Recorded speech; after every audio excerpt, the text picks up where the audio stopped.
Muy buenas. ¿Qué tal? ¿Cómo estáis? Por fin llegó el día. Bien. El live de compresión. Genial. A ver, vamos a quitar la presentación. Vamos a empezar con una pregunta, que es esta, ¿vale? ¿Cuál es el mejor compresor que conoces? Os aviso ya que la pregunta va con trampa. Que os hable de mí, Kenny. Bueno, eso eso es otro live. No tengo tiempo para todo eso. Solo te digo que llevo mezclando, tocando botones y mezclando, llevo 30 años, un poquito más. Ahora ya estamos en el 23.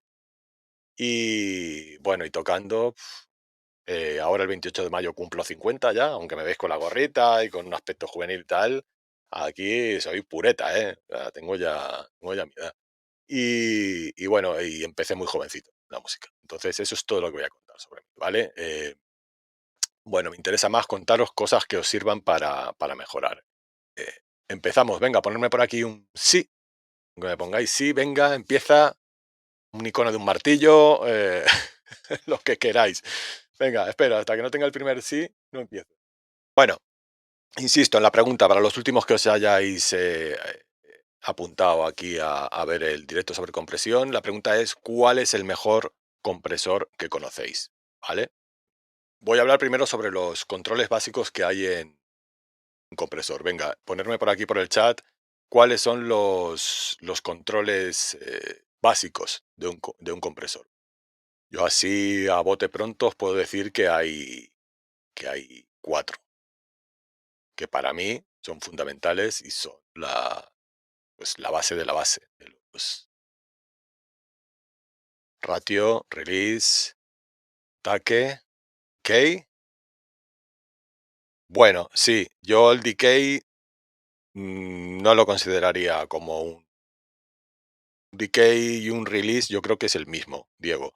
Yo diría el threshold, el umbral, efectivamente, Daniel. Umbral, ratio, ataque y release. Y el gain, que sería el quinto, es importante también, sí. Bueno, pero con los cuatro primeros, con el umbral, el ratio, el ataque y el release, realmente es con lo que trabajamos el compresor, ¿vale? Eso, para mí son los cuatro. El gain es como, yo ya sería, para mí sería un subcontrol. ¿Ok? Y release y ataque están súper engranados entre sí. Entonces, bueno, estos son los nombres técnicos, ¿vale? Pero cuando piensas en estos nombres, ¿estás creando una imagen sonora de lo que va a pasar en la fuente de audio antes de aplicarlos? O sea, ¿puedes imaginar cómo va a sonar después de aplicar el proceso de compresión antes de tocar un botón? Es decir, si tú piensas en el ataque cuando estás delante de una pista, piensas en el ataque de un compresor y puedes hacer sonar en tu cabeza cómo va a sonar esa pista según en qué parámetro pongas el ataque. Bueno, pues es que esto es lo más importante para no perder el norte en compresión y en general. O sea, crear imágenes sonoras sin tocar botones. ¿Vale?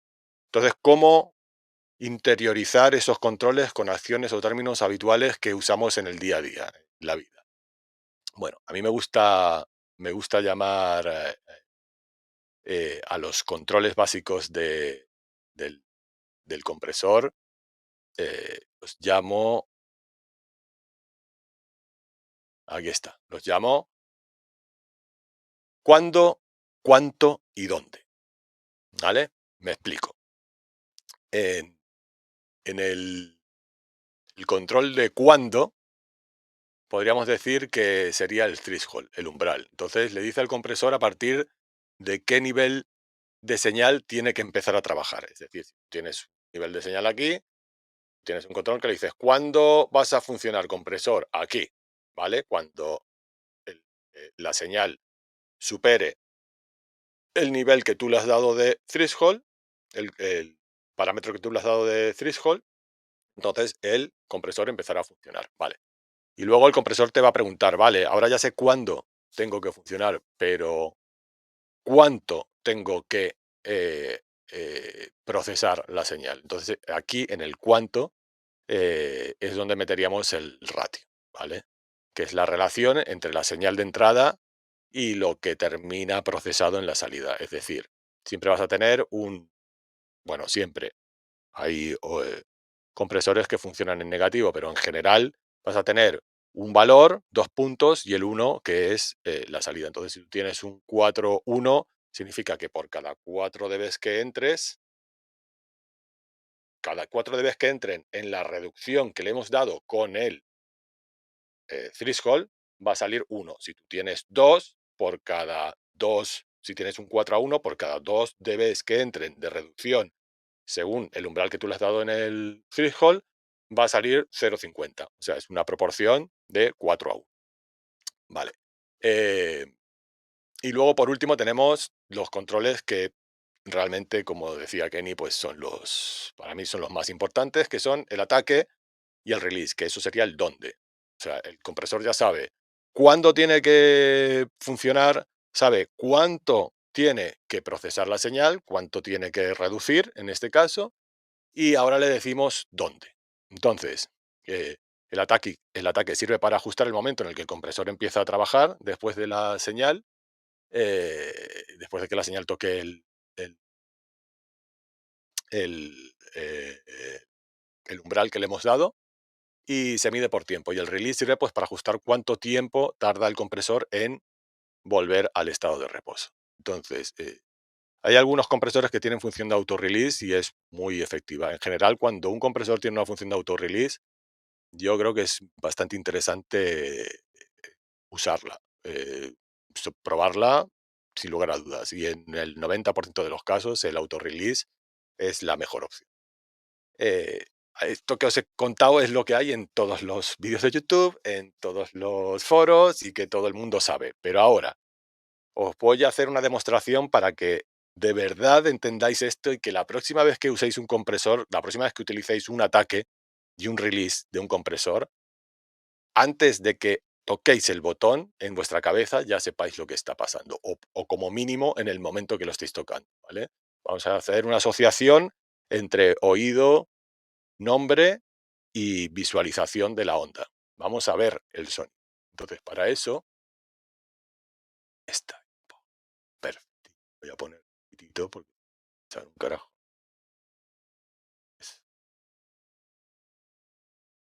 ¿Sí? ¿Sí? Yo creo que así mejor. Yo tengo aquí una tema en el que estoy trabajando ahora, estoy preparando una nueva sesión de Mix Total Rock y vamos a escuchar un poquito este tema.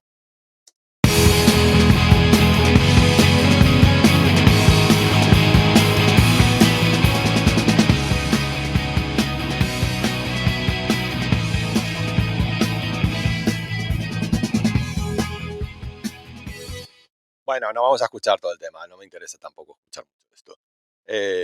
Sobre la pista de bombo, ¿vale? Esta que tenemos aquí. En este tema vamos a usar un compresor, ¿vale? Entonces, en este caso yo utilizaría un compresor para sacarle más clic al bombo, ¿vale? Entonces, porque es un concepto que creo que es bastante interesante. eh, Normalmente en rock conseguir más pegada en el bombo utilizando un compresor. Entonces, si soleamos la pista,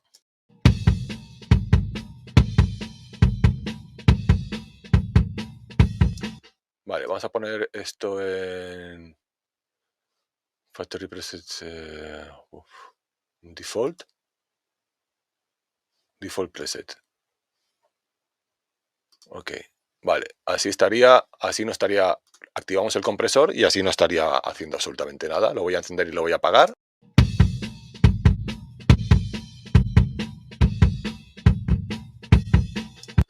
Vale, ¿por qué utilizo este compresor? Pues porque es muy visual, porque el zip este de un filter audio es muy visual y además tiene unas funciones que me interesa, aparte de las 4 principales que os quiero contar luego, para que veáis realmente qué es lo que pasa cuando comprimís. Entonces, el único cambio que le hago aquí al compresor al programa de default lo vamos a poner en peak, porque el compresor es más rápido cuando va en peak. Cuando está en RMS, pues es como que va un poco ahí, un poco más lento.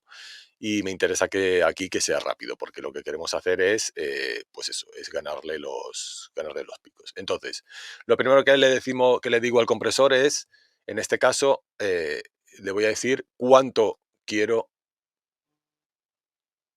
que me comprima. Y 4:1 le vamos a poner, ¿vale? ¿Cómo sacaríamos pico? Bueno, lo que tenemos que hacer es el ataque, dejarlo lento, para que los primeros transientes del golpe pasen y solo comprima el resto de la señal de cada golpe de bombo.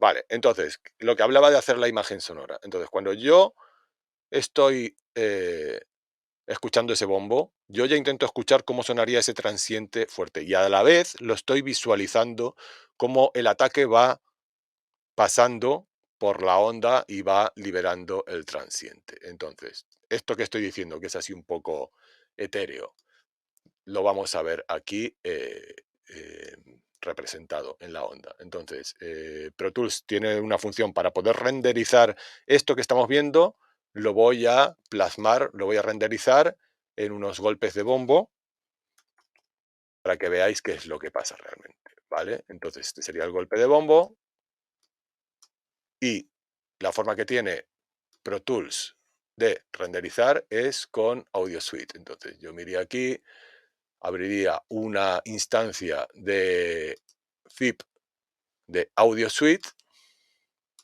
y entonces yo a esto le digo, este preset,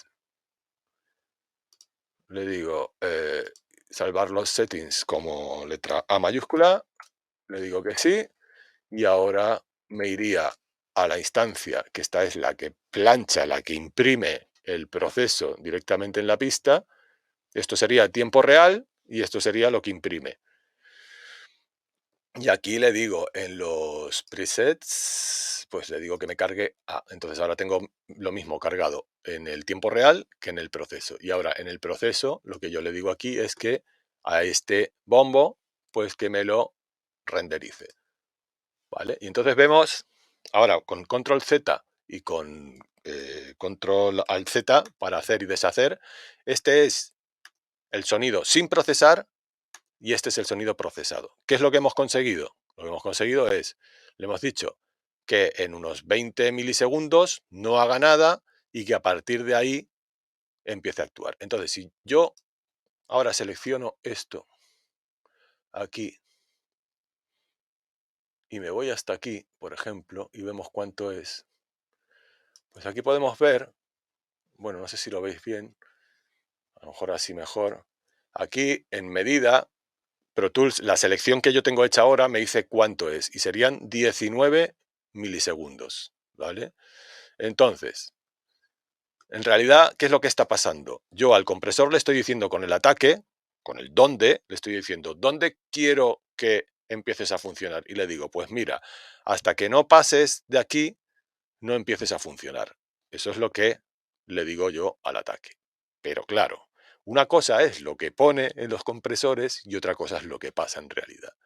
Entonces, lo que sí que tienes que tener muy claro realmente es lo que está pasando. Pero también tienes que tener claro que el compresor te va a mentir, el ecualizador te va a mentir. Todos estos controles que tenemos, todos estos parámetros, como ya hice en el live de ecualización, visteis que cuando subes una frecuencia y cuando cortas, muchos ecualizadores están mintiendo, no están en esa frecuencia realmente, pero dan un color que es un típico SSL, por ejemplo, la 4000 miente mucho, pero es el color de SSL. Entonces aquí en los compresores pasa lo mismo, un poco lo mismo. Este es un poco especial porque es digital, pero imprime un poco de características eh, de los procesadores de los hierros, ¿no? De los clásicos. Entonces aquí él tiene un punto classic. Entonces realmente no me está respetando todo lo que yo le he dicho, porque si no me debería dejarme intacto todo esto y empezar a comprimir a partir de aquí. Y si nos damos cuenta,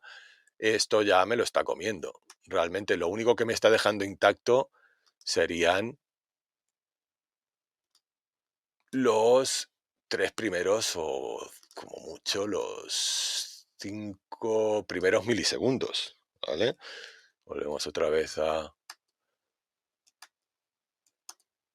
como mucho eso, como mucho 5 milisegundos. Entonces, no fiéis mucho de los ataques, pero sí tener, insisto, repito por última vez, sí tener en la cabeza qué es lo que está pasando. Con el release, pues lo mismo. Eso sí es más visual porque vemos aquí dónde está realmente volviendo a recuperar, ¿no? Entonces, esto si lo escuchamos y lo volvemos a ver, si ahora lo miramos aquí, ya lo vemos de otra forma.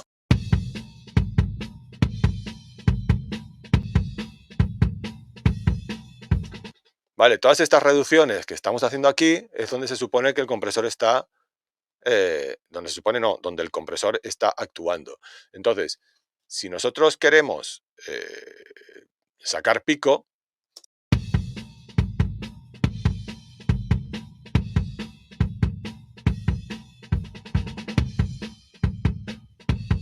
y le damos en 5 o 7, que sería la primera rotación de fase, que sería el primer impulso que pega el bombo, si nosotros procesamos esto, si nos regimos por la norma absoluta,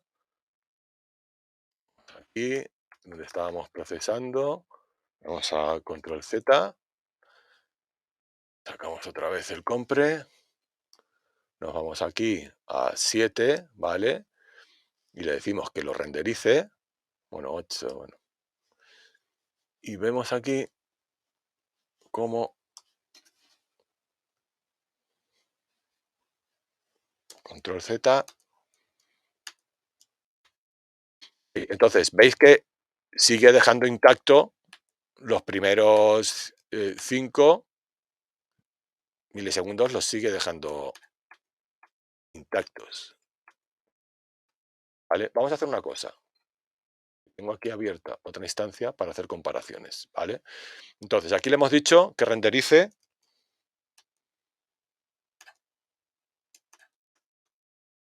el control Z y el control al Z. Es complicado saber en qué parte estás, ¿eh? Por eso tardo un poquito más en hacerlo. Pero bueno, eso sería procesado y eso sería sin procesar. Entonces, vamos a dejar este procesado,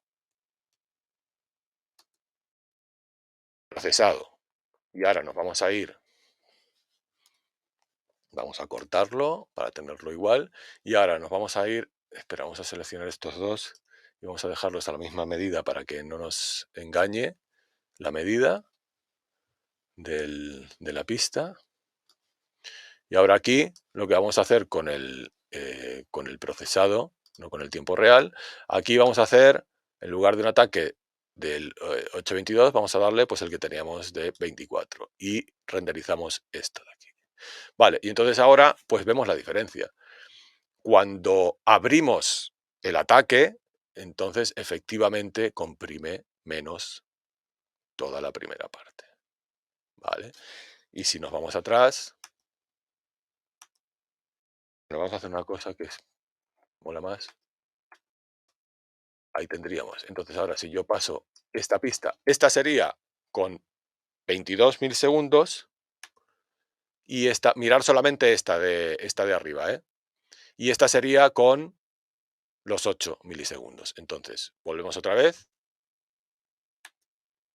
22, 8. ¿Veis cómo cuando ponemos con 8 milisegundos, pues realmente está afectando más al primer transiente, a la segunda parte de la rotación del primer transiente? Conclusión con esto, pues que el oído al final es el que manda. Y si queréis sacarle más pico, pues realmente deberíais escucharlo y si tenéis alguna duda, este experimento. No sé, en otros programas es diferente. En Cubase creo que realmente le puedes dar a un consolidar, Reaper igual, no sé, cada programa tiene su movida de cómo hacer esto, pero hay una forma de hacerlo, hay una forma de aplicar el proceso que tienes en tiempo real, aplicárselo a la pista en en proceso definitivo, vamos. Entonces, otra cosa que me gustaría que vierais también, así con las comparativas, ¿vale? Vamos atrás, atrás. Ahí, vale, ahí tenemos las pistas. Vale, entonces las vamos a cortar simplemente por una movida de selección, ¿vale? Entonces ahora podemos seleccionar, son las dos pistas iguales, ¿vale? Son las dos pistas de bombo, la misma pista, duplicada. Entonces aquí, en la primera, vamos a hacer un render con los 22 estos, ¿vale? Le decimos renderízame con 22 milisegundos de ataque. Y ahora vamos a decirle lo mismo, pero con 20 milisegundos de look ahead. Look ahead es una función que lo que hace es como viajar en el tiempo. Realmente lo que hace es parar el programa, ver la señal como le está llegando y entonces con esa señal entonces ya le dice al procesador lo que tiene que hacer. Es como si supiera lo que va a pasar antes de que pase. Look ahead, mirar adelante. Y esto es de puta madre porque entonces el procesador, hay varios procesadores, los compresores, los limitadores, en general todos los procesadores de dinámica que tienen Look ahead, la función es esta. Entonces es como que puede ser más fino, pero cuidado con el más fino, porque el más fino, si ahora le decimos aquí que renderice con el look ahead puesto, pues fíjate lo que hace. Lo habéis visto, ¿no? Mira, la voy a pasar arriba para que veáis la diferencia.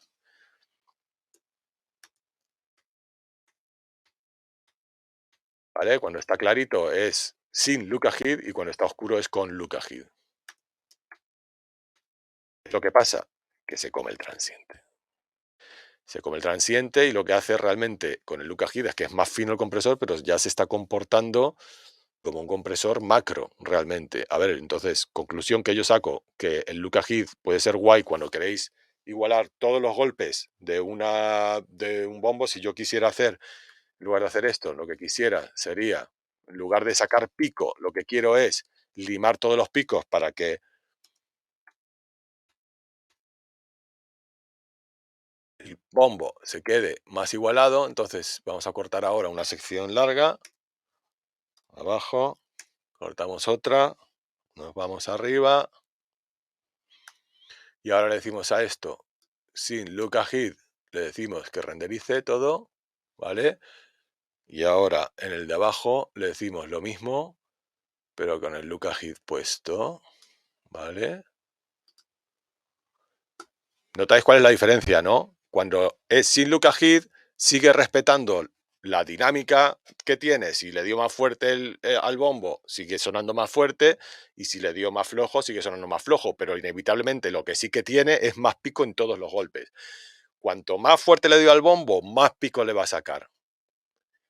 Es como proporcional. Es como que sin look ahead sería una cosa más natural, más estamos modificando el sonido, ayudando al sonido. Y con el look ahead puesto, lo que hace es coge el martillo que no he traído aquí y hace taca, taca, taca, taca, taca y te lima todos los golpes. Esto no es ni bueno ni es malo. Esto es como es. Entonces, cuando utilicéis un compresor, un limitador, cualquier cosa que utilicéis y utilicéis el look ahead, el oído manda siempre, pero cuando tengáis dudas, siempre, insisto, hacer este proceso para ver lo que está realmente pasando con vuestras pistas, ¿vale?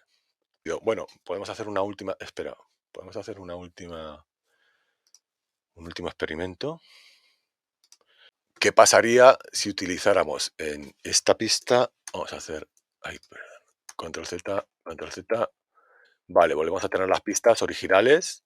¿Qué pasaría si utilizáramos en esta pista sin look ahead y con el ataque cortísimo? ¿Vale? Si lo que quisiéramos utilizar es lo mismo,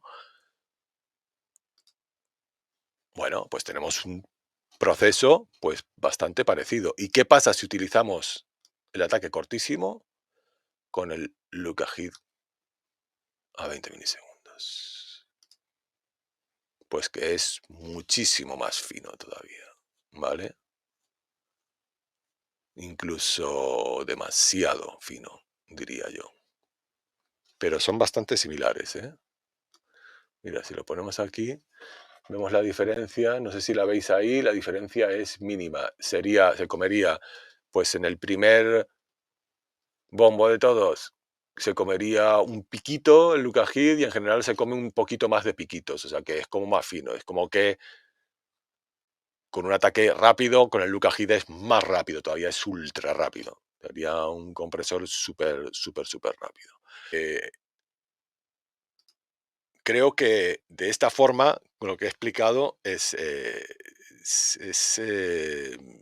la forma en la que a partir de ahora pues tengáis una visión más, una visión que podáis crear imagen sonora, ¿vale?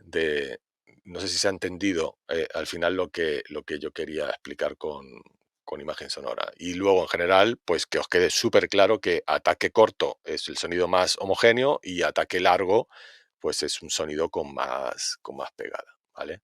Entonces, para sacar pico, realmente lo que hacemos es un ataque largo para que deje pasar el primer transiente. Y luego, eh, cuando pienses en cuándo, cuánto y dónde, no pienses solamente en vertical. Es decir, está claro que un compresor, siempre que pensamos en un compresor, pensamos de una forma de reducción como lo que hemos estado viendo aquí, ¿no? Como porque al final visualmente es en vertical y auditivamente es como que reduce la señal. Pero eh, pensarlo también en horizontal, ¿vale? El dónde, pensarlo en horizontal. Entonces he preparado aquí esta otra diapo, ¿vale? Para que lo penséis así, para que penséis el cuánto, que si lo penséis en forma vertical, pero que el dónde, que lo penséis el release y el ataque y el look ahead, todos mezclados, los controles principales y el subcontrol, que penséis en el dónde realmente y que en la cabeza, cuando estéis escuchando algo, mezcléis el nombre con la imagen, con la respuesta auditiva. Y esto os va a ayudar muchísimo a ir súper más rápido y a acertar con la herramienta que tenéis que usar. Importantísimo, tenéis que hacer las pruebas necesarias primero para poder crear estas imágenes y para saber lo que va a pasar. eh, porque si no, así de principio, es un poco agobiante, pero no es... lo importante es no ir a lo loco. Lo importante no es ir a tocar botones a ver qué pasa. Ese es el error. Hay que primero saber qué es lo que va a pasar o por lo menos tener una idea de qué queremos que pase y entonces con una idea de saber que cuando vas a tocar un botón va a pasar una cosa, ¿vale? Entonces, bueno, venga, ¿qué os parece? Contarme si ya lo hacíais así, si lo teníais claro. Voy a leer aquí un poquito. A ver. Con el Luca Hit queda más robótico, según, ¿eh? Hay Luca Hits en máquinas que funcionan muy finas, pero siempre, lógicamente, siempre hay una línea que si traspasas en todos los procesos, la degradación de señal que estás haciendo va a ser muy fuerte, Diego. Eh, en realidad, cada vez que hacemos un proceso, estamos degradando la señal. Entonces, eso otra vez no es bueno ni es malo. Para un purista sería horrible. Para un trabajo en el que quieres conseguir un objetivo, pues es una herramienta más en la que tienes que pagar un precio. El precio es la degradación de la señal. Pero en el rock degradamos bastante. Nos gusta degradar. A ver qué dice Daniel. ¿Podrías explicar de qué manera empezarías a hacer la compresión? Bueno, pues como he hecho al principio. Le metes al bombo. Venga, os comparto otra vez pantalla y os hago una demo de cómo sacaría, porque explica mucho, pero al final es cierto que no le saca el pico al bombo. A ver, que era de lo que se trataba. Vale, entonces, ¿qué es lo que haría yo para saber eh, calcular, calcular bien el dónde forzar el compresor a tope?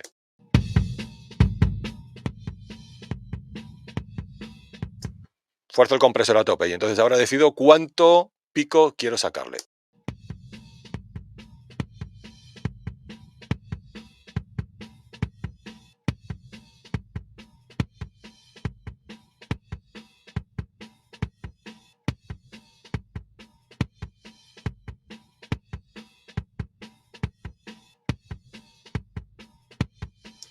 Y con el release, visualmente, auditivamente también, pero visualmente ayuda mucho tener compresores digitales con pantallas que te indiquen lo que está pasando, la reducción que está haciendo, que cuando esté recuperando, se recupere totalmente antes de que vuelva a utilizar antes de que vuelva a comprimirse la señal. Si son 2 golpes rápidos, pues no hay manera de hacerlo. Tenemos que usarlo muy rápido el release y eso empezaría a crear distorsión que no mola nada. No suele molar nada. Entonces lo que hago es con como si fuera en negras. Es el release, intentar ajustarlo un poco al ritmo eh, de las negras. Y una vez que tengo esto, entonces volvería a retornar el threshold a cero y ya decidiría cuánto quiero realmente comprimir.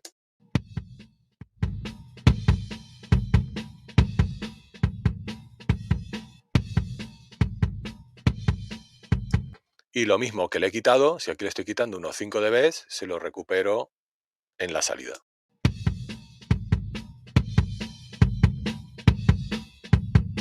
Y hago bypassing y comparo lo que está pasando.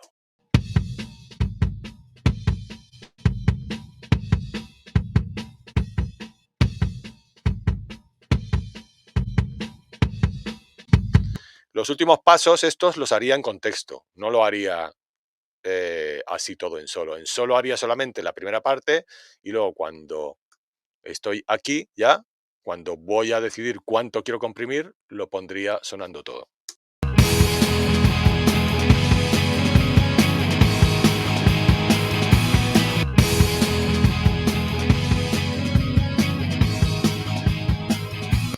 Podría, como aquí hay mucha fluctuación, podría hacerlo en 2 etapas. Podría hacer primero una compresión, como hemos visto,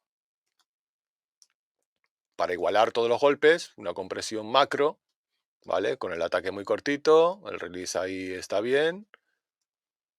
Quito la segunda compresión.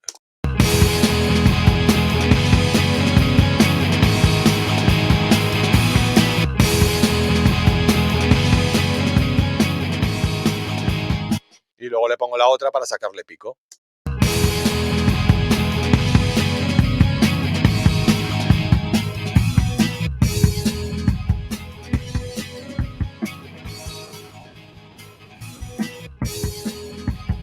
A la primera no le pondría el auto gain.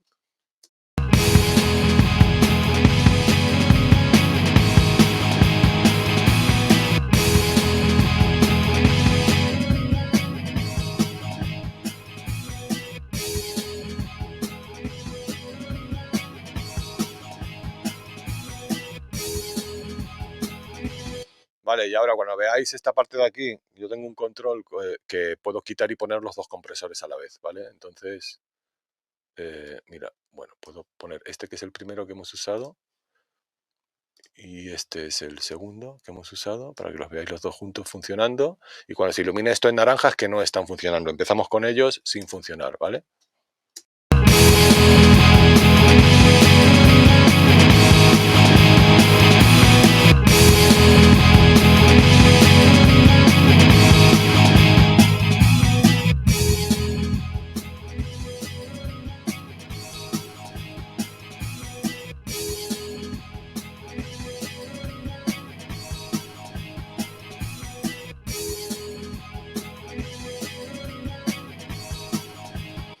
Cuando hablo de poner pico, lógicamente, eso que no sea a costa de perder el aire, el grave.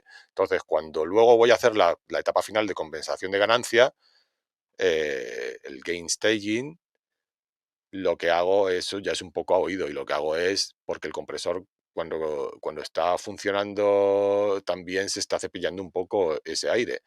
Entonces, cuando a veces cuando intentas recuperar ese aire, tienes que jugar un poco con el gain y darle un poco más. Aunque tengas el autogain no es inteligente, el autogain es una fórmula matemática simplemente. Te dice, si tú has reducido aquí tanto, pues yo te voy a poner aquí tanto, pero no está escuchando la sonoridad, lo hace un poco de matemática. Entonces, para calcular realmente la sonoridad que no cambie del empuje del grave, lo tienes que hacer a oído. Y normalmente a veces, no normalmente, pero a veces cuando recuperas ese golpe, ese empuje del grave, te das cuenta que te has pasado de pico, que puede ser el caso ahora. Escuchamos otra vez.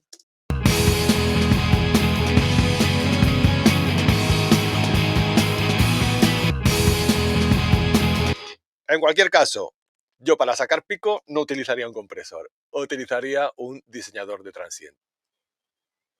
Y le diría, dame más transiente.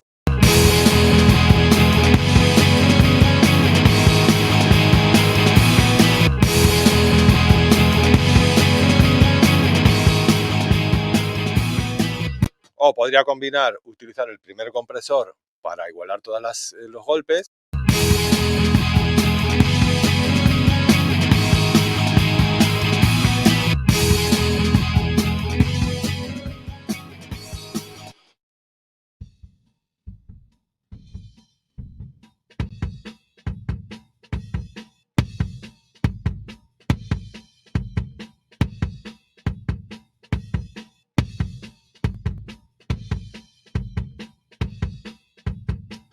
Fíjate, solamente con darle al compresor que está haciendo la compresión macro, darle un poquito de Luca Heat, ya ese que es lo que le cuesta realmente cuando va en tiempo real el compresor, le cuesta un poco, con el Luca Heat lo dejamos que suena súper natural, no suena nada robótico, suena al contrario, súper natural.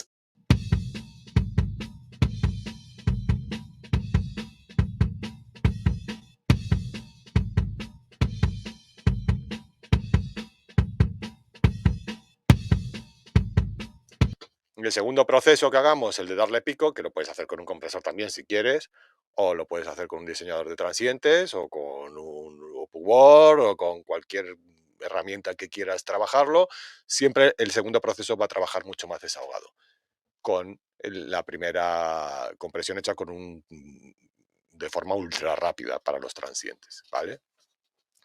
Venga, pues yo creo que con esto, decirme qué os ha parecido. Una duda, si el compresor no toca los transientes y lo que quiero es más pegada, ¿cómo es que el compresor me está ayudando? Vale, esto es importante porque siempre que pensamos en un compresor, pensamos, lo pensamos como un reductor y no hay que pensarlo como un reductor solo, ¿vale? Por la etimología de la palabra comprimir, siempre pensamos en reducir, ¿vale? Pero podemos crear un resultado de aumento, de pegada, porque lo que estás haciendo, el compresor lo que está haciendo es, al darle el ataque largo, el primer, la primera parte del golpe te la está dejando intacta, ¿vale? Como imagina esta onda que teníamos así. Entonces, la primera parte del golpe te la deja intacta y lo que hace es todo el resto te lo reduce. Entonces, ¿cuál es el resultado? Que tienes una primera parte del golpe alta y una segunda, muy exagerado, pero una primera parte del golpe alta y una segunda parte del golpe reducida. Pero cuidado porque lo que decía, porque ahí es donde está el aire también. Entonces, lo que creamos es una sensación de pegada, porque luego cuando le recuperamos la señal en la salida, lo que hacemos es agrandar todo el proceso y volvemos a dejar el aire que teníamos antes, que lo teníamos así, lo hemos reducido, le volvemos a dar al gain de salida, lo volvemos a dejar como estaba, pero la parte que era así, ahora es así. Entonces hay que tener cuidado también con eso, porque está sumando a lo mejor 2 o 3 dB de pegada, que realmente eso es el gain staging. El gain staging no es dejar todo igual, el gain staging es dejarlo como realmente tú quieres que quede. O sea, gain staging, sí, la norma te dice que lo tienes que dejar todo igual, que suene antes y después igual. Eso está muy bien para comparar, para cuando estás haciendo AB, que suenen, que con proceso y sin proceso suene todo igual. Pero cuando terminas y dices, vale, suena bien, es como me gusta, entonces le puedes apretar a la salida o al fader o a donde quieras apretarle para que quede al nivel que tú quieres dentro de la mezcla, ¿vale? Cuidado con el gainstaging porque es un arma de doble filo. Intentar siempre dejar todo igual, pues no, a lo mejor no es lo que queremos, no es necesario, es solamente para comparar. Para comparar es muy importante tener la misma sensación de sonoridad con proceso y sin proceso. Por ejemplo, otro caso en el que pensamos de forma diferente y hacemos un proceso similar al del bombo, en una guitarra eléctrica. Imagínate que has grabado una guitarra eléctrica y que por la situación que sea, la guitarra te ha quedado con mogollón de distorsión y entonces no se entienden las partes. No se nota cuando cambia de acorde, ¿vale? Aunque le pega bien con la púa, pero le metiste tanta distorsión que no se nota. Bueno, una forma de intentar recuperar que se note cuando va cambiando para sacarle el transiente a la guitarra, cuidado porque se vuelve más aguda también, hay que tener ahí cuidado, puedes utilizar un compresor de esta forma también, tendrías que mirar con el ataque exactamente dónde estás empezando a recuperar la pegada. Entonces, ahí la guitarra sonará y podrás hacer que conseguir eso, que en lugar de que suene como un teclado de estos con pad, que es lo que pasa si le metes mucha distorsión a una guitarra, es lo que pasa. Mucha distorsión a una guitarra no da fuerza, da todo lo contrario, da RMS, da base, pero no da pegada. Entonces, cuidado. Si está tocada junto a algo que está todo el rato dando pegada, como un elemento percusivo o un bajo tocado con dedos y van muy juntitos y entre los dos se entienden y uno da la pegada y otro da el RMS, pues bueno, hay temas mezclados así que están potentes, pero en el momento que se apaga toda la banda y se queda solo la guitarra, eso suena. Entonces para esa parte habría que reforzar con otra guitarra que tuviera menos distorsión, o si ya no puedes grabar, si ya la cagaste, si la banda ya se fue y solamente tienes la opción. Bueno, hoy en día siempre se hace reamp y estas mierdas, pero si solo tienes la opción ya de trabajar con procesos, pues en tu cabeza sabes que el compresor se va a comportar de una forma en la que lo puedes utilizar para aumentar la señal en lugar de para reducirla. Bueno, siempre reduces, pero la sensación de sonoridad va a ser de aumento, porque realmente sí estás reduciendo, pero la parte, la parte del RMS y estás intentando sacar la parte del transitorio. Todos los sonidos en general, los de percusión, tienen mucho pico y poco RMS, y los instrumentos más como la voz y tal, pues son como los más compensados porque tienen ahí compensación de pico y RMS, y hay otros como una guitarra muy distorsionada que casi no tiene pico y es solo RMS, o como unos pads de teclados. El piano también es una mezcla entre percusión y RMS. Eso lo tienes que tener en la cabeza, claro, como si fueran las dos partes del sonido y las dos partes de la mezcla en general, pico y RMS. Y entre eso tenés que conseguir una, una buena relación de pareja para que una cosa no se cepille a la otra y para que no quede descompensado. ¿La compresión va atada al estilo musical o más bien se respetan unos parámetros estándar independientes de cada estilo? No. Lo que te lo da es la fuente sonora, Diego. O sea, eso, tío, es lo que estoy hablando. Si tú, o sea, no trabajarías igual una guitarra de Rage Against the Machine que una guitarra de Deftones. No tienen nada que ver. Los estilos, pues tampoco tienen mucho que ver, pero dentro del rock siguen siendo rock. Es posible que a lo mejor incluso los amplis, no lo sé porque no sé qué amplis usan, pero seguramente podrás encontrar músicos que utilicen amplis iguales y que suenen completamente diferentes. Entonces, lo importante es la fuente sonora. Y más que la fuente sonora, insisto, la imagen sonora que tú crees en tu cabeza, en tu cerebro, como quieras llamarlo. Acordaros de la pregunta. ¿Cuál es el mejor compresor que conocéis? Venga, me las podéis tirar ahora todas las preguntas. Yo voy a revisar a ver si contestasteis antes aquí en el hilo alguna. Conozco uno mejor que otro, uso varios para diferentes casos. Vale, no te mojas. Venga, mojaros. Yo lo uso de Cubase los nativos, aún no me he bajado plugins. Vale. Antes, yo creo que el mejor compresor es el que sabes usar. Yo uso los nativos normalmente de Logic. Vale, venga, pues voy a dar mi opinión, ¿vale? Que como os decía, va con trampa. Bueno, el mejor compresor que existe es el que no tienes que usar. Ese es el mejor compresor. Porque realmente, como decía antes, cada vez que haces un proceso estás degradando la señal. Entonces, cuanto menos degrades la señal, por lógica aplastante, más natural va a sonar el sonido. Que bueno, que luego hay muchos trucos para recuperar la naturalidad del sonido haciendo trampa. Pero bueno, eh, tenemos a padres de la mezcla como Al Smith, que este hombre, bueno, este es el que mezclaba Frank Sinatra, Paul McCartney y otro millón más de gente potente.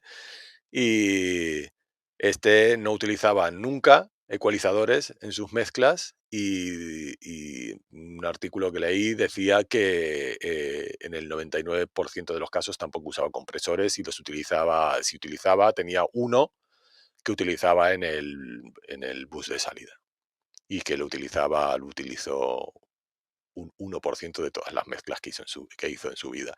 Entonces, bueno, claro, a ver, esta persona, padre de la mezcla de la vieja escuela, cuando todo el mundo se volvía loco con el tema de procesadores y máquinas, este hombre pues buscaba todos ese tipo de procesos moviendo micrófonos y diciéndole a los músicos pues cómo estaban tocando y que la emoción, la automatización, la compresión, la saturación, todo estaba hecho directamente en el directo. Lógicamente grababan todos a la vez y hay cosas, bueno, son obras de arte realmente. Pero claro, eso en el mundo en el que trabajamos nosotros, el mundo del home studio o el mundo del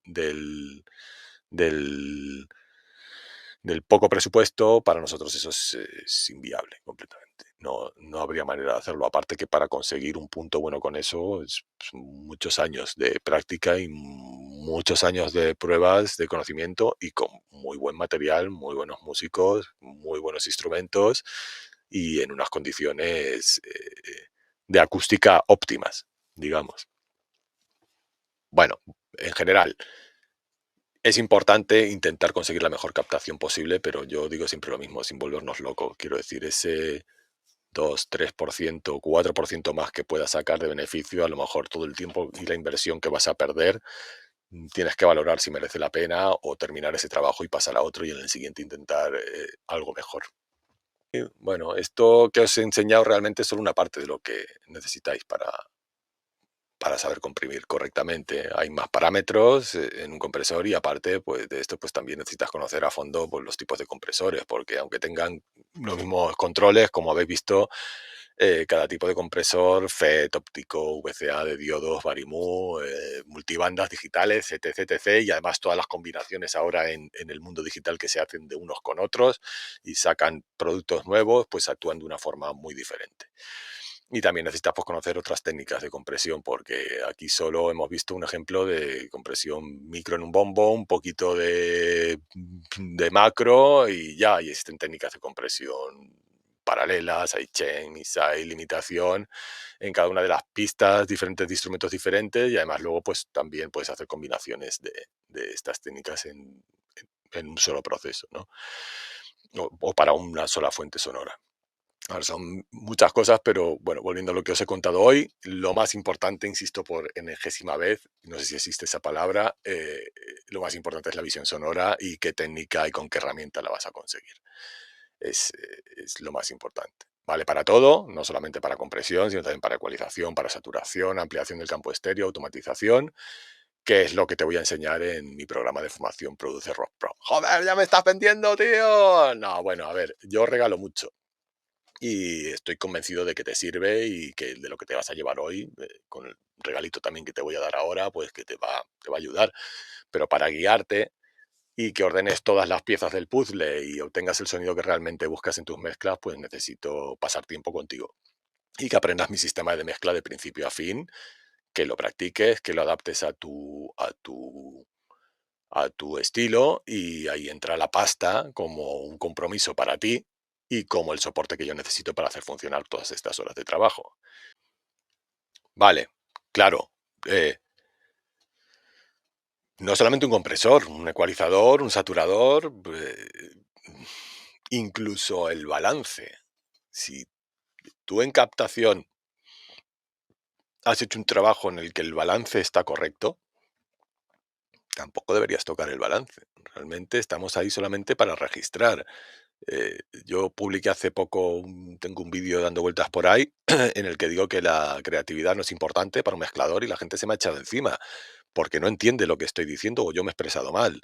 La creatividad para componer, para un músico, es fundamental, pero tú cuando estás mezclando no puedes mezclar como si estuvieras componiendo, como si estuvieras buscando, a ver, este acorde con esto, me mola más, esta melodía, tal. No, no, cuando tú estás mezclando estás haciendo un trabajo de ingeniería técnico. Toda ingeniería tiene una parte de creatividad, pero tiene un 80% de técnica, de física y de fórmula, y tiene un 20% de creatividad, donde puedes decidir que algo sea de una forma o de otra, que, que puede afectar a la emoción, pero al resultado, eso es el 80%. Es decir, tienes que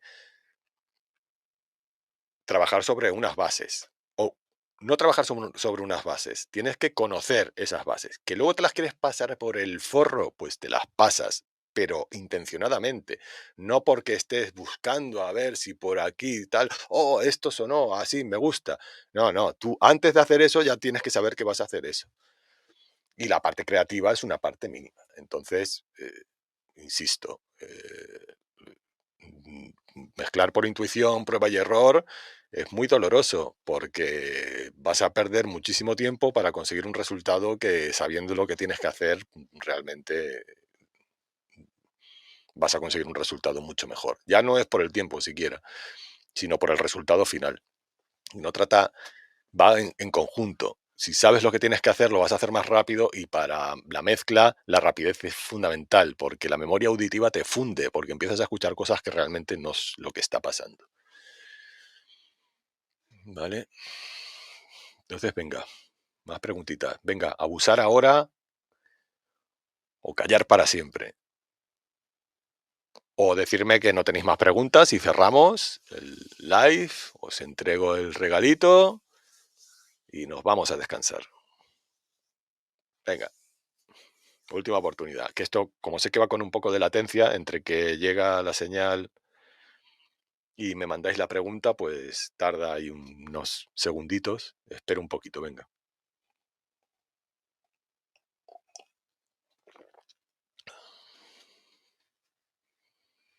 Venga, van llegando preguntas. ¿En qué rango de dBs?